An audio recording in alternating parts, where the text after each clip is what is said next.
Beauty and the Beast. There was once a very rich merchant who had 6 children, 3 boys and 3 girls. As he was himself a man of great sense, he spared no expense for their education. The 3 daughters were all handsome, but particularly the youngest. Indeed, she was so very beautiful that in her childhood everyone called her the Little Beauty, and being equally lovely when she was grown up, nobody called her by any other name, which made her sisters very jealous of her. This youngest daughter was not only more handsome than her sisters, but also was better tempered. The 2 eldest were vain of their wealth and position.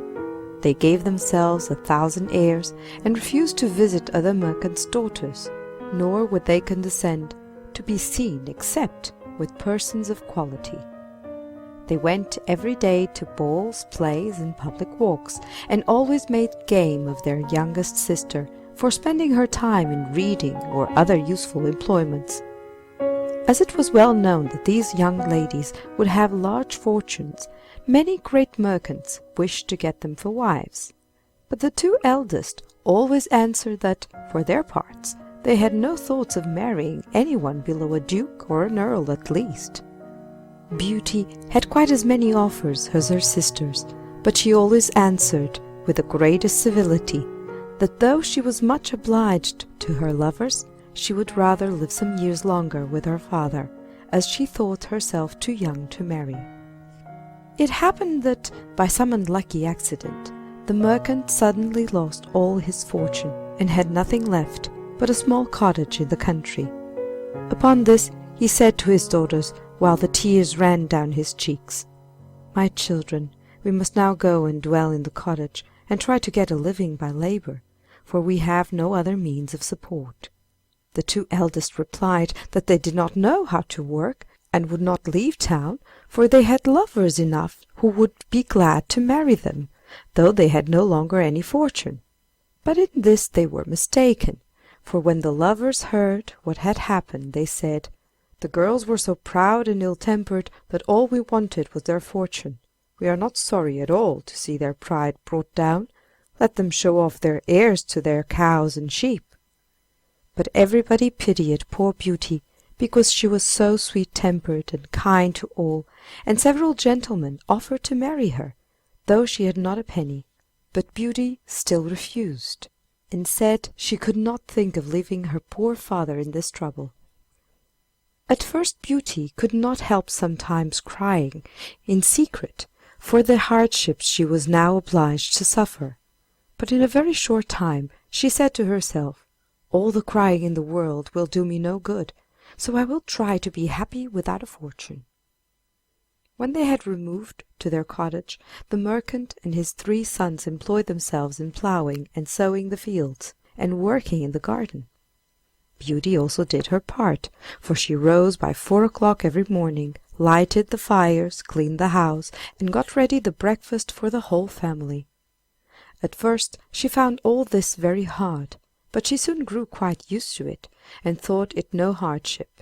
Indeed, the work greatly benefited her health. When she had done, she used to amuse herself with reading, playing her music, or singing while she spun. But her 2 sisters were at a loss what to do to pass the time away. They had their breakfast in bed, and did not rise till 10 o'clock. Then they commonly walked out, but always found themselves very soon tired, when they would often sit down under a shady tree, and grieved for the loss of their carriage and fine clothes, and say to each other, "What a mean-spirited, poor, stupid creature our young sister is, to be so content with this low way of life." But their father thought differently, and loved and admired his youngest child more than ever. After they had lived in this manner about a year, the merchant received a letter which informed him that one of his richest ships, which he thought was lost, had just come into port. This news made the 2 eldest sisters almost mad with joy, for they thought they should now leave the cottage, and have all their finery again. When they found that their father must take a journey to the ship, the 2 eldest begged he would not fail to bring them back some new gowns, caps, rings, and all sorts of trinkets. But Beauty, asked for nothing, for she thought in herself that all the ship was worth would hardly buy everything her sisters wished for. "Beauty," said the merchant, "how comes it that you ask for nothing? What can I bring you, my child?"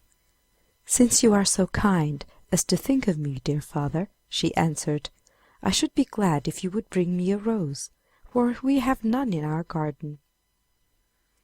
Now Beauty did not indeed wish for a rose, nor anything else, but she only said this that she might not affront her sisters, otherwise they would have said she wanted her father to praise her for desiring nothing. The merchant took his leave of them, and set out on his journey, but when he got to the ship some persons went to law with him about the cargo, and after a deal of trouble he came back to his cottage as poor as he had left it.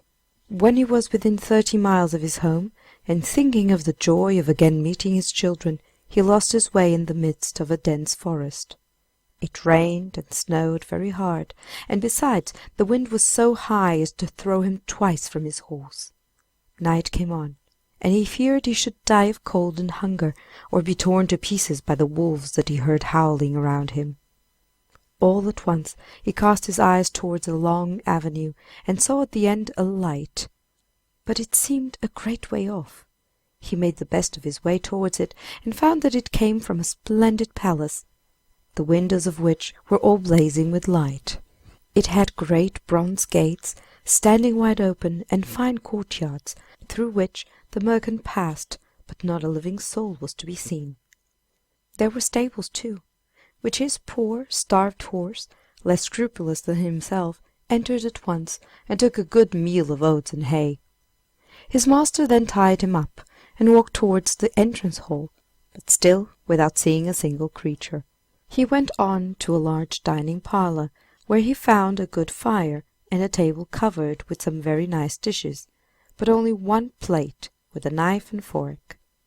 As the snow and rain had wetted him to the skin, he went up to the fire to dry himself. "I hope," said he, "the master of the house or his servants will excuse me, for it surely will not be long now before I see them." He waited some time, but still nobody came. At last the clock struck 11, and the merchant, being quite faint for the want of food, helped himself to a chicken and to a few glasses of wine, yet all the time trembling with fear. He sat till the clock struck 12, and then, taking courage, began to think he might as well look about him. So he opened a door at the end of the hall and went through it into a very grand room, in which there was a fine bed, and as he was feeling very weary he shut the door, took off his clothes, and got into it. It was 10 o'clock in the morning before he awoke, when he was amazed to see a handsome new suit of clothes lay ready for him, instead of his own, which were all torn and spoiled. "To be sure," said he to himself, "this place belongs to some good fairy, who has taken pity on my ill luck." He looked out the window, and instead of the snow-covered wood where he had lost himself the previous night, he saw the most charming arbours covered with all kinds of flowers. Returning to the hall where he had supped, he found a breakfast table ready prepared. "Indeed, my good fairy," said the merchant aloud, "I am vastly obliged to you for your kind care of me." He then made a hearty breakfast, took his hat, and was going to the stable to pay his horse a visit, but as he passed under one of the harbours, which was loaded with roses, he thought of what Beauty had asked him to bring back to her, and so he took a bunch of roses to carry home. At the same moment he heard a loud noise, and saw coming towards him a beast so frightful to look at that he was ready to faint with fear. "Ungrateful man," said the beast in a terrible voice, "I have saved your life by admitting you into my palace, and in return you steal my roses, which I value more than anything I possess. But you shall atone for your fault. You shall die in a quarter of an hour." The merchant fell on his knees, and clasping his hand said, "Sir, I humbly beg your pardon. I did not think it would offend you to gather a rose for one of my daughters, who had entreated me to bring her one home. Do not kill me, my lord." "I am not a lord, but a beast," replied the monster. I hate false compliments, so do not fancy that you can coax me by any such means. You tell me that you have daughters. Now I will suffer you to escape, if one of them will come and die in your stead. If not, promise that you will yourself return in 3 months, to be dealt with as I may choose." The tender-hearted merchant had no thoughts of letting any one of his daughters die for his sake, but he knew that if he seemed to accept the beast's terms, he should at least have the pleasure of seeing them once again. So he gave his promise, and was told he might set off as soon as he liked. "But," said the beast, "I do not wish you to go back empty-handed. Go to the room you slept in, and you will find a chest there. Fill it with whatsoever you like best, and I will have it taken to your own house for you." When the beast had said this, he went away. The good merchant, left to himself, began to consider that as he must die, for he had no thought of breaking a promise made even to a beast, he might as well have the comfort of leaving his children provided for. He returned to the room he had slept in, and found there heaps of gold pieces laying about. He filled the chest with them to the very brim, locked it, and mounting his horse left the palace, as sorrowful as he had been glad when he first beheld it. The horse took a path across the forest of his own accord, and in a few hours they reached the merchant's house.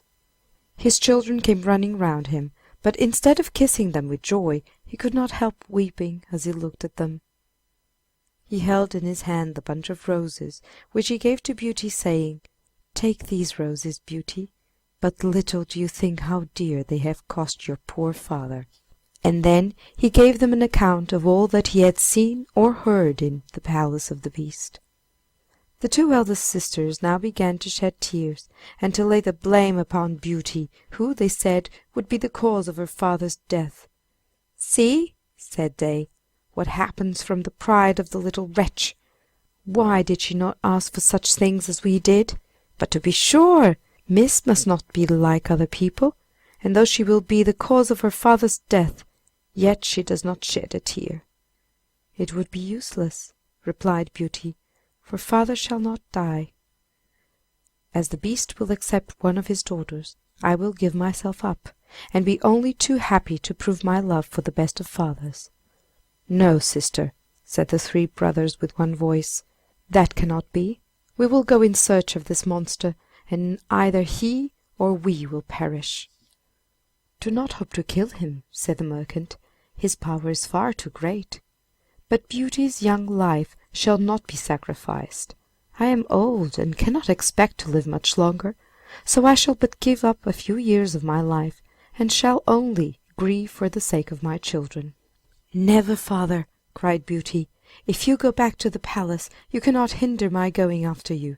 Though young, I am not over fond of life, and I would much rather be eaten up by the monster than die of grief for your loss." The merchant in vain tried to reason with Beauty, who still obstinately kept to her purpose, which in truth made her 2 sisters glad, for they were jealous of her because everybody loved her. The merchant was so grieved at the thoughts of losing his child that he never once thought of the chest filled with gold.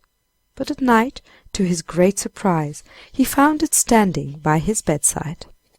He said nothing about his riches to his eldest daughters, for he knew very well it would at once make them want to return to town, but he told Beauty his secret, and she then said that while he was away 2 gentlemen had been on a visit at their cottage who had fallen in love with her 2 sisters. She entreated her father to marry them without delay, for she was so sweet-natured she only wished them to be happy. 3 months went by only too fast, and then the merchant and Beauty got ready to set out for the palace of the beast. Upon this the 2 sisters rubbed their eyes with an onion to make believe that they were crying. Both the merchant and his sons cried in earnest. Only Beauty shed no tears. They reached the palace in a very few hours, and the horse, without bidding, went into the same stable as before. The merchant and Beauty walked towards the large hall, where they found a table covered with every dainty, and 2 plates laid ready.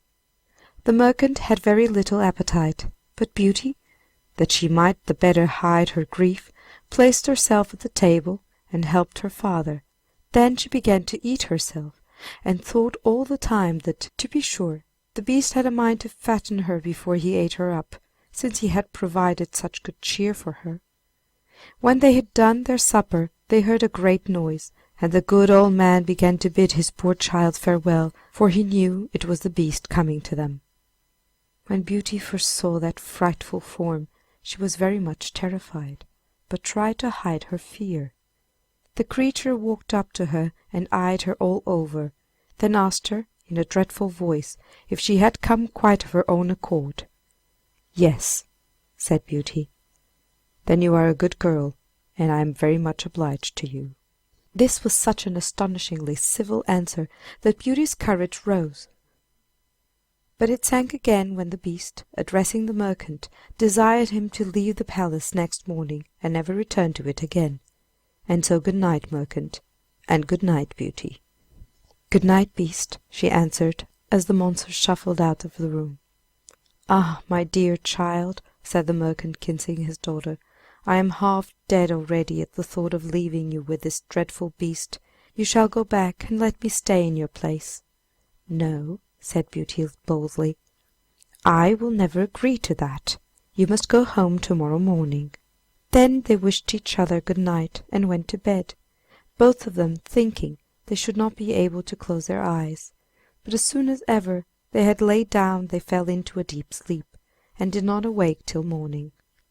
Beauty dreamed that a lady came up to her and said, "I am very much pleased, Beauty, with the goodness you have shown, in being willing to give your life to save that of your father. Do not be afraid of anything. You shall not go without a reward."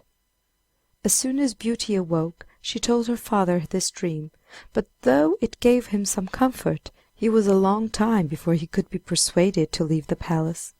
At last Beauty succeeded in getting him safely away. When her father was out of sight, poor Beauty began to weep sorrowfully.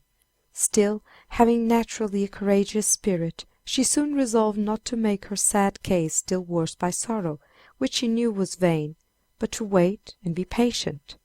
She walked about to take a view of all the palace, and the elegance of every part of it much charmed her. But what was her surprise when she came to a door on which was written "Beauty's Room." She opened it in haste, and her eyes were dazzled by the splendor and taste of the apartment. What made her wonder more than all the rest was a large library filled with books, a harpsichord, and many pieces of music. "The beast surely does not mean to eat me up immediately," said she. "Since he takes care I shall not be at a loss how to amuse myself." She opened the library and saw these verses written in letters of gold on the back of one of the books: "Beauteous lady, dry your tears. Here's no cause for sighs or fears. Command as freely as you may, for your command and I obey." "Alas!" said she, sighing, "I wish I could only command a sight of my poor father, and to know what he is doing at this moment." Just then, by chance, she cast her eyes on a looking-glass that stood near her, and in it she saw a picture of her old home and her father riding mournfully up to the door. Her sisters came out to meet him, and although they tried to look sorry, it was easy to see that in their hearts they were very glad. In a short time all this picture disappeared, but it caused Beauty to think that the beast, besides being very powerful, was also very kind. About the middle of the day she found a table laid ready for her, and a sweet concert of music played all the time she was dining, without her seeing anybody. But at supper, when she was going to seat herself at table, she heard the noise of the beast, and could not help trembling with fear. "Beauty," said he, "will you give me leave to see you sup?" "That is as you please," answered she, very much afraid. "Not in the least," said the beast. "You alone command in this palace. If you should not like my company, you need only say so, and I will leave you that moment. But tell me, Beauty, do you not think me very ugly?" "Why, yes," said she, "for I cannot tell a falsehood. But then I think you are very good." "Am I?" sadly replied the beast. "Yet Besides being ugly, I am also very stupid. I know well enough that I am but a beast." "Very stupid people," said Beauty, "are never aware of it themselves." At which kindly speech the beast looked pleased, and replied, not without an awkward sort of politeness, "Pray do not let me detain you from supper, and be sure that you are well served. All you see is your own, and I should be deeply grieved if you wanted for anything. You are very kind, so kind that I almost forgot you are so ugly," said Beauty earnestly.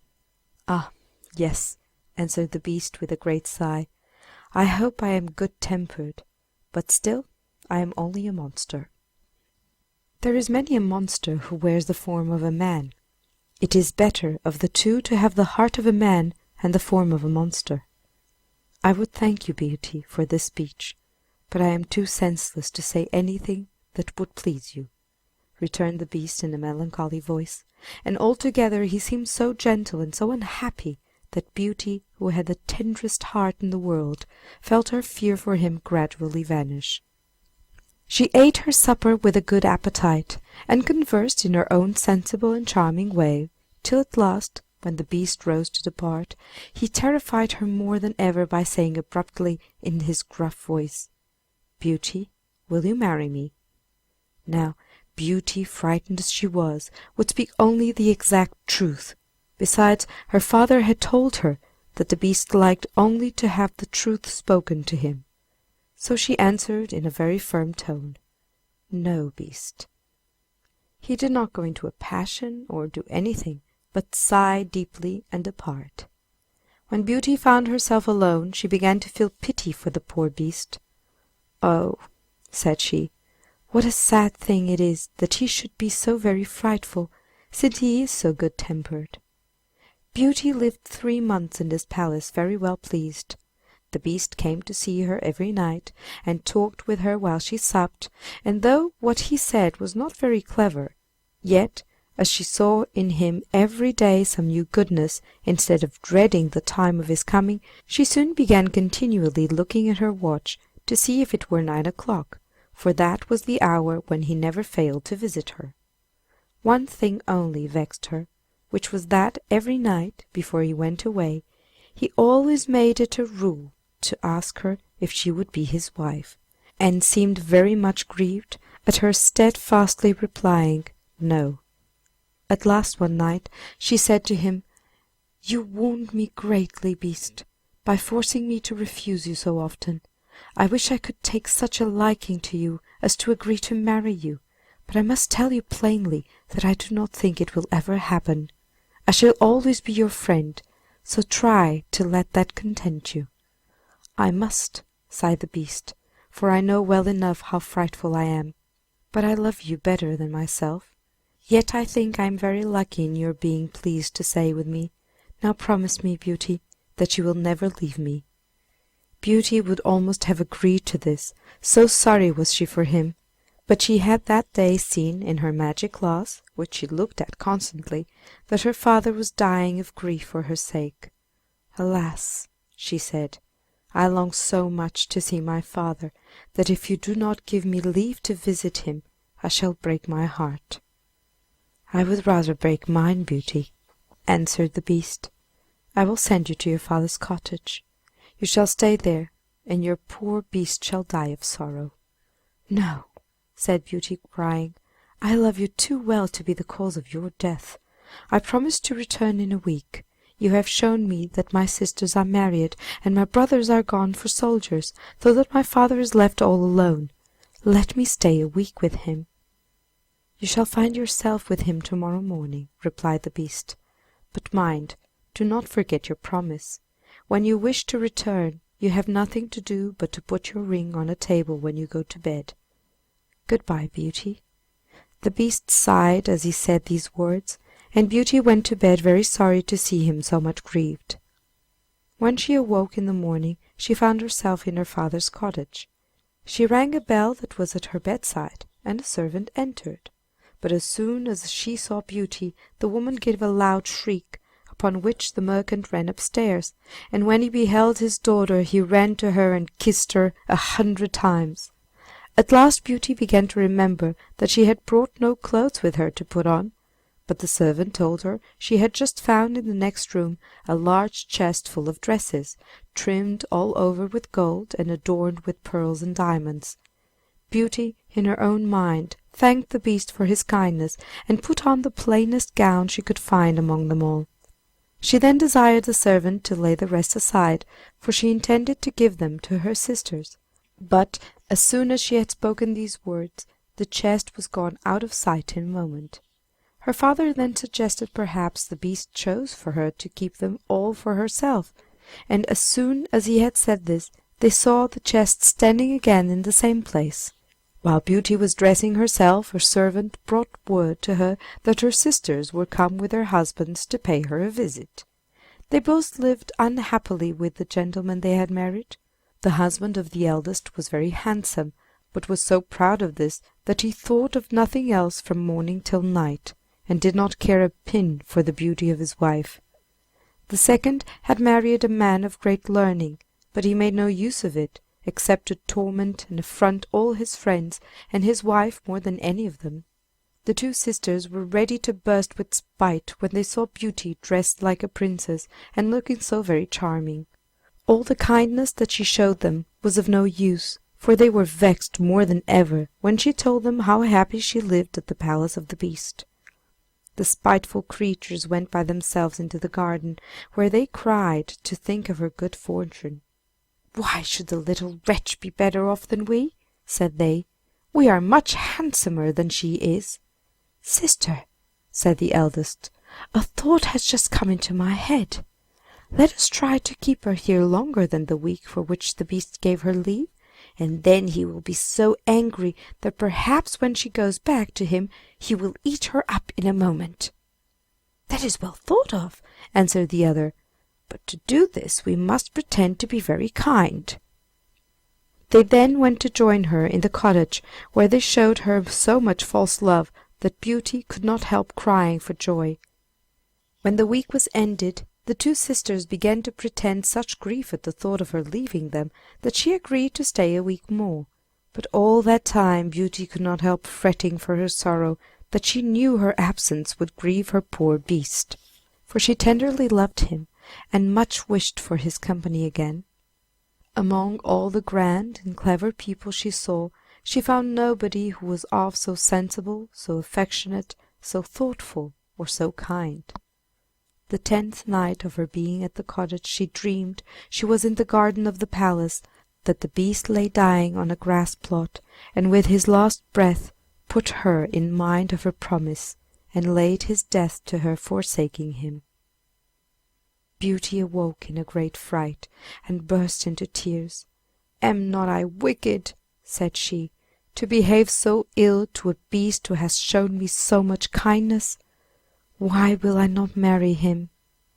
I am sure I should be more happy with him than my sisters are with their husbands. He shall not be wretched any longer on my account, for I should do nothing but blame myself all the rest of my life." She then rose, put her ring on her table, got into bed again, and soon fell asleep. In the morning she with joy found herself in the palace of the Beast. She dressed herself very carefully that she might please him the better, and thought she had never known a day pass away so slowly. At last the clock struck 9, but the Beast did not come. Beauty, dreading lest she might truly have caused his death, ran from room to room calling out, "Beast, dear Beast!" but there was no answer. At last she remembered her dream, rushed to the grass plot, and there saw him lying apparently dead beside the fountain.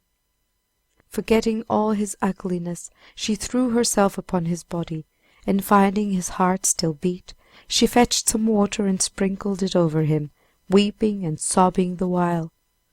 The Beast opened his eyes. "You forgot your promise, Beauty, and so I determined to die, for I could not live without you.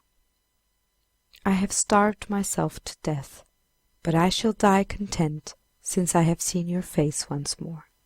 "No, dear Beast, cried Beauty passionately. "You shall not die. You shall live to be my husband. I thought it was only friendship I felt for you, but now I know it was love." The moment Beauty had spoken these words, the palace was suddenly lighted up, and all kinds of rejoicings were heard around them, none of which she noticed, but hung over her dear Beast with the utmost tenderness. At last, unable to refrain herself, she dropped her head over her hands, covered her eyes, and cried for joy. And when she looked up again, the Beast was gone. In his stead, she saw at her feet a handsome, graceful young prince, who thanked her with the tenderest expression for having freed him from enchantment. "But where is my poor Beast? I only want him and nobody else," sobbed Beauty. "I am he," replied the prince. "A wicked fairy condemned me to this form, and forbade me to show that I had any wit or sense till a beautiful lady should consent to marry me. You alone, dearest Beauty, judged me neither by my looks nor by my talents, but by my heart alone. Take it then, and all that I have besides, for all is yours." Beauty, full of surprise, but very happy, suffered the prince to lead her to his palace, where she found her father and sisters, who had been brought there by the fairy lady whom she had seen in a dream the first night she came. "Beauty," said the fairy, "you have chosen well, and you have your reward, for a true heart is better than either good looks or clever brains. As for you, ladies," and she turned to the two elder sisters, "I know all your ill deeds, but I have no worse punishment for you than to see your sister happy. You shall stand as statues at the door of her palace, and when you repent of and have amended your faults, you shall become women again. But to tell you the truth, I very much fear you will remain statues forever." End of Beauty and the Beast.